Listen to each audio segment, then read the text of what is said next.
कहानी सुनिए, काले धब्बों के पीछे की सच्चाई।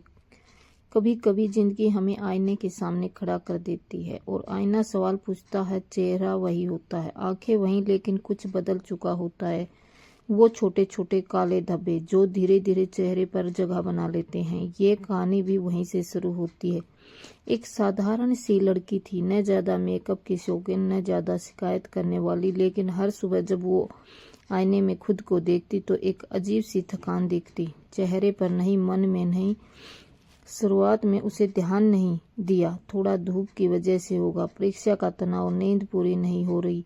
उसने खुद को समझ लिया, लेकिन धब्बे नहीं समझे। धीरे धीरे वो गहरे होने लगे। लोगों की सलाह आने लगी, ये क्रीम लगा लो, लेजर करवा लो, सब ठीक हो जाएगा। उसने सब किया, पैसे खर्च हुए, समय भी लग गया, लेकिन वो चीज नहीं बदली। वो था आईना। एक दिन थक कर उसने खुद से पूछा, क्या मैं सच में बीमार हूँ?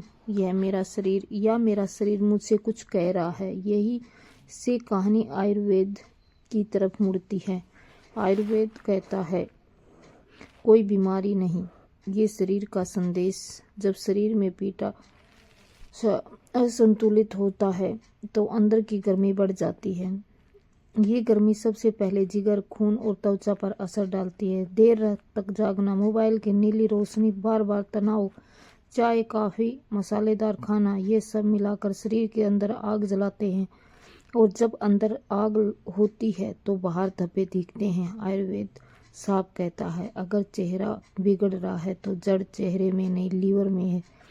लीवर अगर साफ नहीं तो खून भी साफ नहीं, और गंदा खून सबसे पहले चेहरे पर अपनी मौजूदगी दिखाता है। यही वजह है कि पुराने समय में सुंदरता की शुरुआत फेस पैक से नहीं, लीवर डिटॉक्स से होती है। फिर बात आती है जब नींद अधूरी हो, मन अशांत हो और जीवन लगातार भाग दौड़ हो, तो हार्मोनल जन्म लेता है। आयुर्वेद शरीर को अलग अलग हिस्सों में नहीं दिखाता।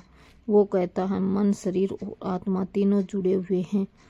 अब आत्मा इस कहानी का सबसे खास हिस्सा।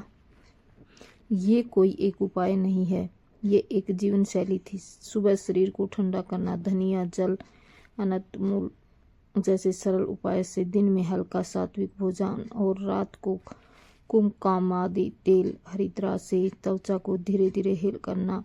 राजमहलों की महिलाएं जानती थी, सुंदरता जल्दी में नहीं आती, वो समय लेती हैं, धैर्य मांगती हैं, संतुलन चाहती हैं। धीरे धीरे उस लड़की ने भी बदलाव महसूस किया।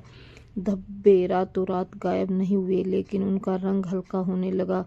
सबसे बड़ा बदलाव चेहरे नहीं, उसके आत्मविश्वास में था। अब वो आईने से डरती नहीं थी, अब वो खुद को समझने लगी थी।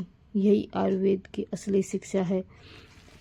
जब आप शरीर की गर्मी कम करते हैं, लीवर को सहारा देते हैं और त्वचा को प्राकृतिक पोषण देते हैं, तो सिर्फ हल्का नहीं होता, अपनी जड़ से कमजोर होने लगता है। अगर आप भी इस कहानी में खुद को नहीं, कहीं न कहीं देख पा रहे हैं तो समझिए, आप अकेले नहीं हैं। अगर आपको ऐसी ही आयुर्वेदिक ज्ञान, प्राचीन रहस्य और भीतर से सुंदर बनने की कहानी पसंद है तो इस वीडियो को लाइक कीजिए, चैनल को सब्सक्राइब कीजिए और इस ज्ञान को उन लोगों तक पहुंचाइए जो आज भी आईने से सवाल कर रहे हैं। क्योंकि हम सिर्फ सुंदर दिखने की नहीं, अंदर से स्वस्थ और शांत बनने की बात याद रखिए। सच्ची सुंदरता चेहरे पर नहीं, संतुलन में होती है।